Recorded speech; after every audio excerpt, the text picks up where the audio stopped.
আপনি কি বিয়ে করতে ইচ্ছুক? কি ধরনের মেয়েকে বিয়ে করবেন এমনি ভাবছেন? জি, তাহলে আজকের ভিডিওটি কিন্তু আপনার জন্য। হ্যাঁ যুবক ভাইরা, আজকের আপনাদের জন্য স্পেশালভাবে একটা ভিডিও তৈরি করার চেষ্টা করছি, আল্লাহ তাআলার কবুল।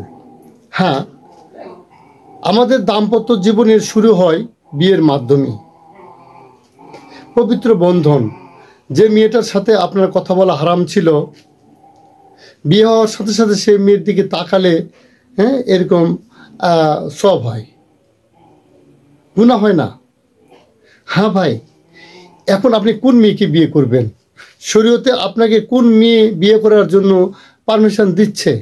খুব করে খেয়াল করি, খুব করে মগজ দিয়ে কথাটা শোনার চেষ্টা করি। হ্যাঁ ভাইয়ের দোস্ত, শরীয়তে একসাথে যে মেয়েটার চারটা অবস্থা, সেই মেয়েকে আমরা বিয়ে করব।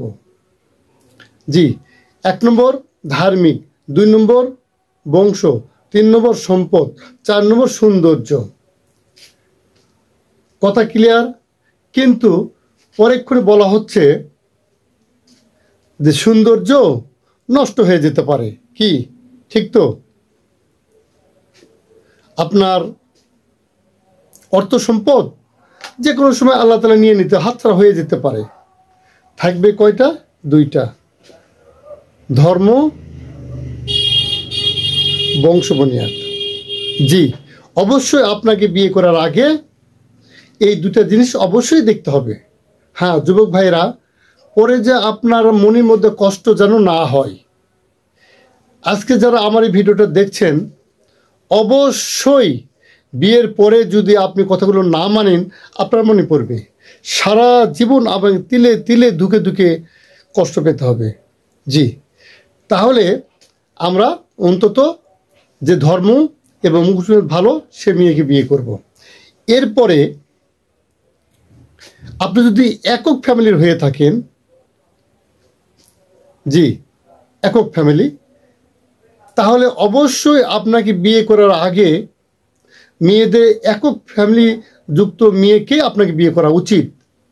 জি, কারণ আপনি একক ফ্যামিলিতে বড় হওয়ার যে একটা অভিজ্ঞতা, আর যে মেয়েটা যৌথ ফ্যামিলিতে বড় হয়েছে তার অভিজ্ঞতা কিন্তু এক হবে না, কোনো দিনই এক হবে না। কারণ সে তার ছোট ভাই বড় ভাই সবার সাথে হই হট্টগোল করতে করতে বড় হয়েছে। এক ঘরে একই ইয়েতে ওরা ছোট থেকে বড় হয়েছে। এখন স্বাভাবিকভাবেই কিন্তু তাদের মনটা হবে একটু উদার। দেখা যাচ্ছে তারা একসাথে চলতে চলতে একসময় বড় হয়ে গেছে, তারা টেরই পায়নি। তারা গলা ধরে চলছে, এক জায়গায় শুয়ে থাকতেছে, এক জায়গায় আড্ডা দিচ্ছে।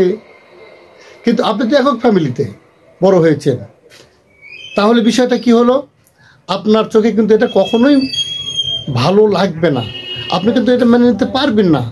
যার কারণে কিন্তু অবশ্যই আপনার বিয়ে করার আগে আপনাকে দেখতে হবে সে ফ্যামিলিটা একক না যৌথ। জি, আসসালামু আলাইকুম। পরবর্তী পত্রের জন্য অপেক্ষা করি।